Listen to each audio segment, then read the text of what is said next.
मैं जैसे उदय प्रताप जी की चंद पंक्तियों से अपनी बात शुरू करूंगा। न मेरा है न तेरा है, ये हिंदुस्तान सबका है। नहीं समझी गई ये बात तो नुकसान सबका है।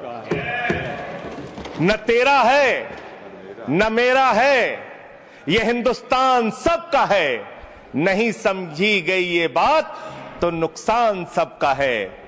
जो आकर मिल गई इसमें वो दिखलाई नहीं देती, जो नदियां मिल गई इसमें वो दिखलाई नहीं देती। महासागर बनाने में मगर एहसान सबका है। महासागर बनाने में मगर एहसान सबका है। मान्यवर, हम लोग बचपन से एक शब्द सुनते आए, सरकार माई बाप। सरकार माई बाप यानी कि जो सरकार होती है वो लोगों की माई बाप होती है, मां की तरह ख्याल रखती है, पिता की तरह ख्याल रखती है।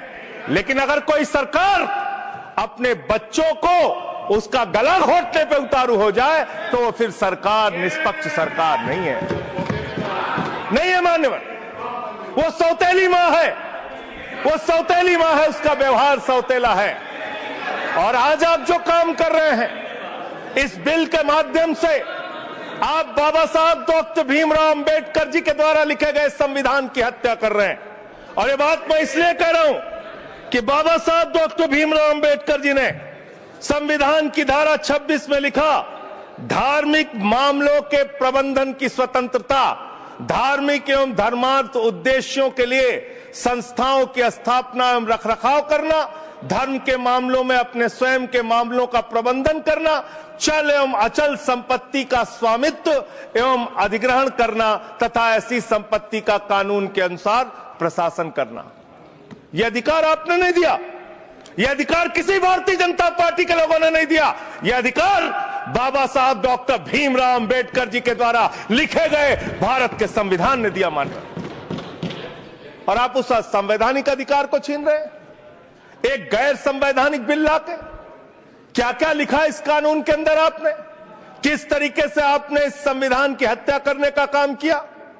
आप बड़ी बड़ी बातें कर रहे हैं। यह सरकार कह रही है कि ये कानून हम मुसलमानों के भले के लिए आ रहे हैं। जब मैं आपसे सुनता हूं तो मुझे लगता है कपिल शर्मा कॉमेडी सर्कस में बोल रहा है। आप मुसलमानों का भला कर रहे हैं, आप मुसलमानों का भला कर रहे हैं। दोनों सदन में एक भी सदस्य, दोनों सदन में सिर्फ एक सदस्य गुलाम अली को छोड़ के एक भी सदस्य आपका मुसलमान नहीं है। आप मुसलमानों का भला कर रहे हैं, आप मुसलमानों का भला कर रहे हैं। पूरी सरकार में एक मंत्री आपका मुसलमान नहीं है, आप मुसलमानों का भला कर रहे हैं। दो नेता अपने घरों में आपने बैठा दिया, मुख्तार अब्बास नकवी, शाहनवाज हुसैन, दोनों की राजनीति आपने खत्म कर दी। आप मुसलमानों का भला कर रहे हैं, आप मुसलमानों का भला कर रहे हैं, आप मुसलमानों का भला कर रहे हैं। अरे सुनना सीखो पहले। मान्यवर, मैं इनके इस कानून में क्या क्या लिखा हुआ है, क्या क्या कहा है इन्होंने। बैठ जाए कृपया, गुलाम अली बैठ जाए। धार्मिक संपत्तियों को यह बिल कब्जा करने की नापाक कोशिश है। इतनी और धार्मिक संपत्तियों को सदन में इतनी कब्जा करने के लिए सदन में इतनी शांति है कि आराम से आप बोलोगे। आराम से बोल रहा हूं सर। हाँ। आप बैठे हैं तो आपको देख के वैसे ही आराम आ जाता है। आपको देख के मैं वैसे ही आराम में रहता हूं सर। आप जब है आपका संरक्षण है तो आराम से ही बोल रहा हूं। बोलिए। मान्यवर, धार्मिक संपत्तियों को कब्जा करने की एक कोशिश है। इसलिए इस बिल पर न हिंदू को खुश होना चाहिए, न सिख को खुश होना चाहिए, न ईसाई को खुश होना चाहिए, न जैन को खुश होना चाहिए, न बौद्ध को खुश होना चाहिए, क्योंकि नंबर सबका आएगा। और आज वक्फ की संपत्तियां कब्जा करके आप अपने दोस्तों को देंगे, कल गुरुद्वारे की संपत्तियां कब्जा करके आप अपने दोस्तों को देंगे, फिर चर्चों की संपत्तियां कब्जा करके आप अपने दोस्तों को देंगे, फिर बौद्धों की संपत्तियां कब्जा करके आप अपने दोस्तों को देंगे, फिर जैनों की संपत्तियां कब्जा करके आप अपने दोस्तों को देंगे, फिर मंदिरों की जमीनें कब्जा करके आप अपने दोस्तों को देंगे। आप तो वो लोग हैं जिन्होंने प्रभु श्री राम के मंदिर में भी घोटाला किया, मान्यवर, प्रभु श्री राम के मंदिर के जमीन में घोटाला किया। मैं कागज दूंगा सर, मैं कागज दूंगा। कर दिया मैंने। ये लोग राम मंदिर में घोटाला करने वाले लोग हैं, राम मंदिर की जमीन का चंदा खाने वाले लोग हैं सर। ये लोग 2 करोड़ की जमीन 5 मिनट में 18 करोड़ में बेची सर इन लोगों ने। 16.5 करोड़ का घोटाला किया, 18.5 करोड़ में जमीन बेची। ये राम मंदिर में घोटाला करने वाले लोग हैं सर। मान्यवर, अरे प्रभु श्री राम के नाम का पैसा खाते हो तुम लोग। अरे बैठ जाओ, राम मंदिर का पैसा खाते हो। अरे राम मंदिर में घोटाला करते हो, बैठो। अरे राम मंदिर का चंदा खाते हो। अरे चंदा चोरो बैठो, चंदा चोरो बैठो, चंदा चोरो बैठो, बैठो चंदा चोरो, चंदा चोरो बैठ जाओ। चंदा चोरो तुम लोग चंदा चोरो, चंदा चोरो तुम लोग, चंदा चोरो, चंदा चोरो, चंदा चोरो बैठो। 1 मिनट को प्लीज। चंदा चोरो बैठो। सभापति महोदय, श्री गजेंद्र सिंह जी। सर मैं I am not dealing sir, I am not dealing. सदस्य ने चंदा चोरी किया इन्होंने, राम का पैसा खाया करने वाले प्रभु श्री राम का पैसा खाया सर इन्होंने। राम मंदिर का विषय, राम मंदिर में चंदा चोरी किया इन्होंने। चंदा चोर है सर ये लोग, इन्होंने प्रभु श्री राम का चंदा खाया। कृपया बैठ जाए। चंदा चोरी किया सर, कृपया बैठ जाए।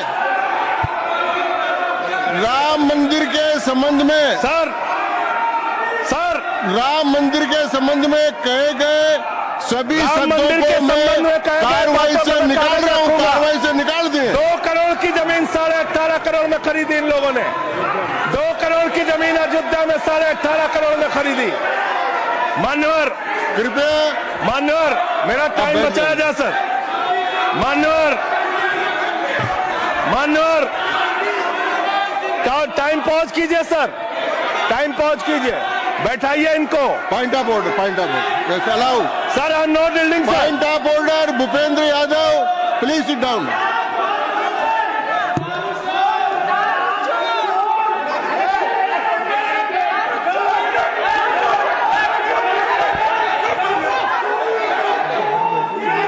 भाई पॉइंट ऑफ ऑर्डर मैंने दिया, आप जाइए स्थान पर, कृपया अपने स्थान पर जाएं।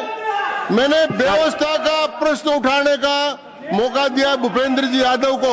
आप सब लोग अपने स्थान पर जाएं, कृपया अपने स्थान पर चले जाएं, कृपया अपने स्थान पर जाएं, कृपया बैठे। मैंने भूपेंद्र जी, कृपया बैठ जाएं, कृपया। श्री भूपेंद्र यादव सर, मैं पहले Bhupendra ji, yes sir, Bhupendra Yadav sir, Madan ji Rathore कृपया बैठ जाएं सर। ये कृपया, मैंने भूपेंद्र जी यादव को व्यवस्था का प्रश्न उठाने की अनुमति दी है, लेकिन मैं पहले बता दूं कि राम मंदिर के बारे में जो कुछ इनको कहा मैंने उसको एक्सपेंस कर दिया है, वो कार्रवाई का हिस्सा नहीं है। आप बोलिए सर।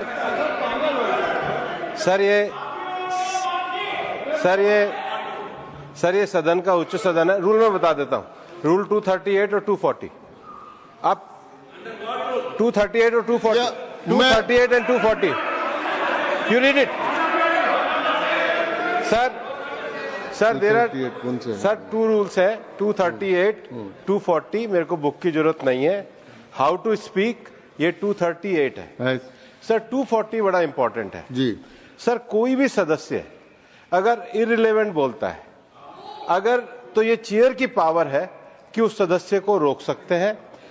जो विषय डिबेट से जुड़ा हुआ नहीं है, जो विषय सदन से जुड़ा हुआ नहीं है, इररिलेवेंट विषय को आपको रोकने का अधिकार है।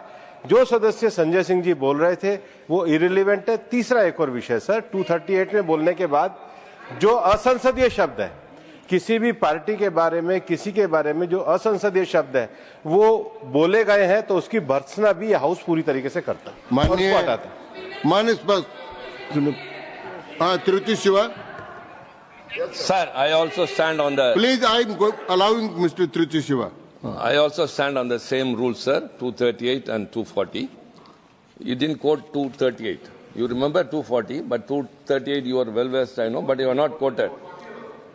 Nothing refer, only the rule number. Yes, yes. refer to any matter of fact on which a judicial decision is pending. No. Make a personal charge against a member. No. Please. What is? Please. Kindly listen. Hello, please. I'm on a point of order. I'm on a point of order. I'm on a point of order. Point of order आपने allow किया है। What is that? Point of order आपने allow किया है। Rule 240. बैठ जाए। Sir, सुन ले एक बार। sir. मैं एक निर्णय मुझे करना, आप तो सुन तो ले। आप बैठे। Mr. Vice Chairman, only 240. 240 which is मैंने quoted, दोनों sir. 238, Sir, sir. 240 दोनों देख लिए। Please, sir. हाँ। Rule 240 says, the chairman, after having called the attention of the council to the conduct of a member who persists in irrelevance or in tedious repetition, you didn't call, sir. Whether it is irrelevance or repetition has to be decided by the chair. So, the chairman. आप सुनो ना भाई, please. Hello, please. I am speaking to the chair. Please तो I am speaking to the chair. इधर देखिए ना। Sir, it is we leave it to your discretion and Yes. decision, sir. Yes. And not it is repetition or irrelevance can be decided by any other member, sir. Only you, sir. Okay, thank you. मैंने श्री भूपेंद्र जी यादव ने 240 में ये और है कि अगर कोई दूसरा सदस्य भी किसी सदस्य के इरिलेवेंट डिबेट को सपोर्ट करता है तो उसको भी डिबार करना चाहिए, आपको शिवा को भी करना चाहिए। अब एक सेकंड,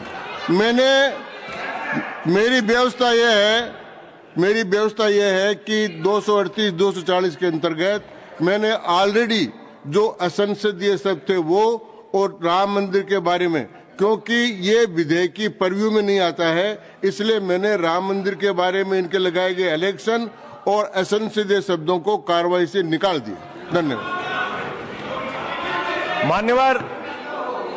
मान्यवर, आपने कहा कि इससे आप पिछड़े मुसलमानों का भला करने जा रहे हैं।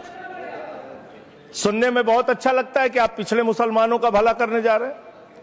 आपने इसमें कहा कि आप महिलाओं का भला करने जा रहे हैं। सुनने में बहुत अच्छा लगता है कि आप महिलाओं का भला करने जा रहे हैं, लेकिन ये सरकार, और यहां पे इस समय मंत्री जी नहीं है, मैं उनसे पूछना चाहता हूं, आप देश को और सदन को गलत जानकारी क्यों दे रहे हैं? मानवर, 2013 के वक्फ बिल में जो भारतीय जनता पार्टी की सहमति और सहयोग से पास हुआ, उसमें भी महिलाओं के लिए आरक्षण था। मना कर दीजिए कि नहीं था, मना करिए कि हम गलत बोल रहे हैं। मानवर, मंत्री जी ने कहा 1 करोड़ सुझाव आया। मैं आपसे पूछना चाहता हूं, कितने करोड़ ईमेल आए, कितने करोड़ पत्र आए, कितने करोड़ सुझाव आए? पूरे देश को जानकारी दीजिए, और मैं आपको दावे के साथ कह सकता हूं, जब पूरा सच सामने आएगा तो देश को पता चलेगा कितने लोग इस बिल के विरोध में थे, कितने लोग इस बिल के समर्थन में थे। मैं जेपीसी का सदस्य था मानवर, मैं कह रहा हूं आपसे लाइए। और आप पिछड़े मुसलमानों का भला करना चाहते हैं, मैं आपसे हाथ जोड़कर निवेदन करता हूं, विनती करता हूं, और हमारे जो मित्र उधर भी हैं, अगर आप मेरी बात से सहमत हैं तो समर्थन करना। समाज में छुआछूत को, बीमारी को मिटाने के लिए चलिए उठाते हैं कदम, और अगले सत्र में एक बिल लेके आइए। जितने भी हिंदुओं की कमेटियां हैं, ट्रस्ट है, बोर्ड है, उन सारे ट्रस्ट और कमेटियों में 80% आरक्षण दलित, आदिवासी और पिछड़े हिंदुओं को दीजिए। मैं समर्थन करूंगा आपका, माला पहनाऊंगा आपको। आप पिछड़ों का भला करने की बात करते हैं, आप दलितों का भला करने की बात करते हैं। आपकी मातृ संस्था आरएसएस 100 साल तक आपने एक भी दलित, पिछड़ा और आदिवासी, एक भी महिला को आज तक आरएसएस का प्रमुख नहीं बनाया। आप दलितों और पिछड़ों और आदिवासियों की आरएसएस के बारे में भला करने की बात करते कर हैं। माननीय, इस बिल में क्या लिखा है? आप जो भी बातें इस विधेयक के अलावा बोलेंगे, उन सब को मैं एक्सप्लेन करूंगा। क्या सच नहीं है? क्या ये सच नहीं है? सर, मेरा टाइम रोका जाए। और सर, बिल के बारे में बात करते हैं। माननीय मंत्री जी ने कहा आज आप इस बिल को पास कर रहे हैं, आज आपका सीना चौड़ा हो रहा है, आपको लग रहा है एक धर्म के अधिकार को आप छीन रहे हैं। नहीं, कल को आप सभी धर्मों की धार्मिक संपत्तियां छीन के आप अपने दोस्तों का देने का काम करेंगे। मैं फिर इसको दोहरा रहा हूं और फिर इसको कह रहा हूं कि आप ये करेंगे, धार्मिक संपत्तियों के कब्जा करने का काम करेंगे। और किसी गलतफहमी में मत रहिए। आपको लोकसभा के चुनाव में मात्र 36% वोट मिला है। इस देश की 64% आबादी आज भी आपके खिलाफ है, आज भी आपके खिलाफ खड़ी है। किसी गलतफहमी में मत रहिए। बड़ी बड़ी सत्ता उखड़ गई और चली गई। मान्यवर, आपने इसमें लिखा बिल के अंदर कि वक्फ कमेटी के अंदर गैर मुसलमान इसका सदस्य बन सकता है। आप क्या गुरुद्वारा कमेटी के अंदर गैर सिख को मेंबर बना सकते हैं? क्या ईसाई कमेटी के अंदर गैर ईसाई को सदस्य बना सकते हैं? क्या बौद्धों की कमेटी के अंदर गैर बौद्ध को, क्या जैनों की कमेटी के अंदर गैर जैन को आप मेंबर बना सकते हैं? और इतना ही नहीं, क्या आप हिंदुओं के ट्रस्ट में, मंदिर के ट्रस्ट में आप क्या गैर हिंदू को मेंबर बना सकते हैं? नहीं बना सकते, नहीं बना सकते। आप एक झूठ फैला रहे हैं देश भर में, देश भर में झूठ फैला रहे हैं। आप कह रहे हैं ये मैं पढ़ रहा हूं राम मंदिर का, सर, राम मंदिर ट्रस्ट। झूठ शब्द असंसिद्धि है, जो असंसिद्धि शब्द उनको निकाल दीजिए। सत्य से परे, सत्य से परे। सर, ये प्रभु श्री राम के मंदिर का ट्रस्ट, मैं इसका समर्थन करता हूं। नहीं, आप सर, मैं इसका समर्थन कर रहा हूं। ये सब्जेक्ट नहीं है सर, समर्थन कर रहा हूं। सुन तो लीजिए, आप कहे से नहीं सुनूंगा। डिस्ट्रिक्ट मजिस्ट्रेट प्रोसीडिंग में नहीं आएगा सर, मेरी बात तो बिल्कुल नहीं आएगा सर, मेरी बात सुन लीजिए।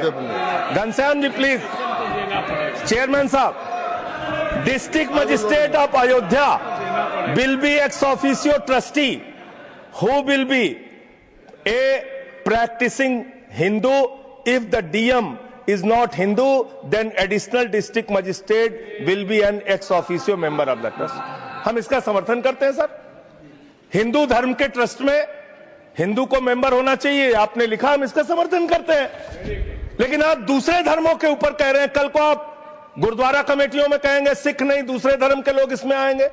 कल को आप जैन कमेटियों में घुसड़ेंगे, बौद्धों की कमेटियों में घुसड़ेंगे। ये बात गलत है, ये पूरी तरीके से गलत है। और आज पूरे देश को आप बताइए, मान्यवर, पूरे देश को आप बताइए, 2009 में आपने अपना घोषणा पत्र जारी किया था, मैनिफेस्टो। ये मैनिफेस्टो आपका लेके आया हूं, ये तो आपका डॉक्यूमेंट है, मेरे घर नहीं बना। इस मैनिफेस्टो में लिखा है इन्होंने कि 2009 के मैनिफेस्टो में लिखा है कि वक्फ की जमीनों पर जो अवैध कब्जे हुए हैं, के.आर. रहमान की कमेटी की रिपोर्ट के हिसाब से हम मुस्लिम धर्म गुरुओं के साथ बातचीत करके उसको खाली कराने का काम करेंगे। कितना दोहरा चरित्र है आपका। आपने कहा वक्फ की जमीनों को खाली कराने का काम करेंगे जिसपे कोई और कब्जा कर रखा है। मान्यवर, एक और बात, सुप्रीम कोर्ट के अंदर आप कह रहे हो कागज चाहिए, कागज चाहिए। मंत्री जी ने कहा कागज चाहिए। मंत्री जी, आपको कागज की बहुत जरूरत होती है, कागज आपको चाहिए। आपकी सरकार ने 2020 में, ये पूरे देश को देखना चाहिए, पूरे देश को सर, 2020 में मैं जेपीसी का मेंबर था, एक कागज वहां मिला में 2020 में सुप्रीम कोर्ट में। सर, आप, मेरी बात नहीं आ रही सर, सर मेरी बात नहीं आ रही। 2020 में मान्यवर, इस भारत की सरकार ने, मोदी जी की सरकार ने शपथ पत्र दिया सुप्रीम कोर्ट में। से क्या लिखा हुआ है? 99% वक्फ की संपत्तियां डिजिटाइज हो चुकी हैं। मुख्तार अब्बास नकवी साहब आपके मंत्री थे, उनका बयान है 100% वक्फ की संपत्तियां डिजिटाइज हो चुकी हैं। तो जब आप सारी संपत्तियां डिजिटाइज कर चुके हैं, सब कुछ ऑनलाइन कर चुके हैं वामसी पोर्टल में, सारे कागजात जांच चुके हैं, तो क्या आप फसाद कराने के लिए फिर से कागज मांग रहे हैं? फसाद कराने के लिए, आप फसाद कराने के लिए कागज मांग रहे हैं। आप फसाद कराने वाले हिंदू हैं, हम सौहार्द फैलाने वाले हिंदू हैं। यह बुनियादी फर्क है, यह बुनियादी फर्क है आप में। आप देश भर में फसाद, नफरत, लड़ाई, झगड़ा कराने का काम करते हैं।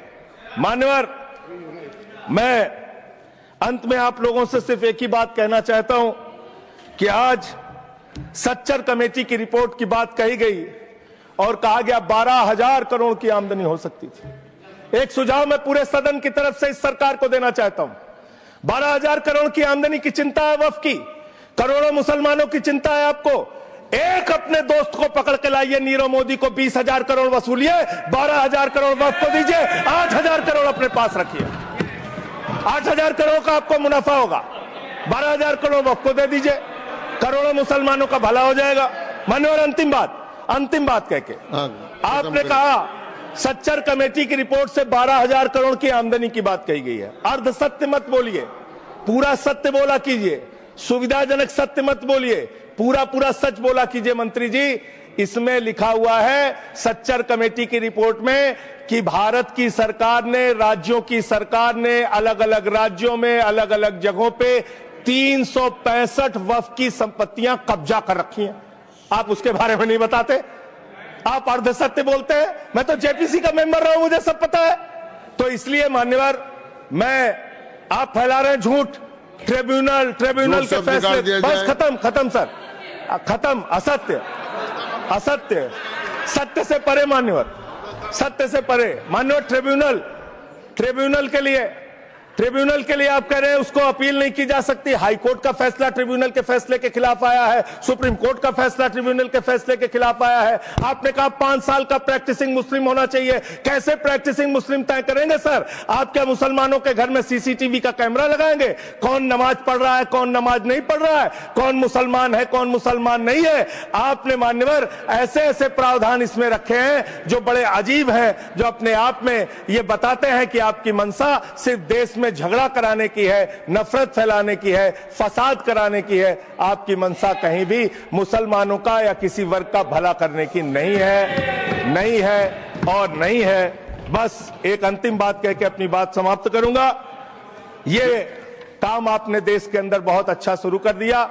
आप एक काम करते हैं, देखो मुसलमानों को ठीक कर रहा हूं, दूसरी तरफ महंगाई बढ़ रही है, नुकसान हिंदुओं का। 94 लाख करोड़ रुपए शेयर बाजार में डूब रहा है, नुकसान हिंदुओं का। 11 लाख बच्चे स्कूलों से बाहर निकल गए, नुकसान हिंदुओं का। तो मुसलमानों को ठीक करने के नाम पर आप नुकसान देश के करोड़ों हिंदुओं का भी कर रहे हैं। इसलिए ये सब बातें करके देश में आप नफरत फैला के ये सब झगड़े फसाद के काम मत कीजिए। और अंत में आपसे एक ही बात कहना चाहता हूं, अभी भी वो मौका है इस बिल को, जो गैर संवैधानिक है, जो बाबा साहब के संविधान के खिलाफ है, इसको वापस लीजिए। धन्यवाद माननीय। और ऐसी खबरें देखने के लिए सब्सक्राइब कीजिए हमारे यूट्यूब चैनल को। वीडियो पसंद आए तो लाइक, कमेंट और शेयर जरूर कीजिए। शुक्रिया।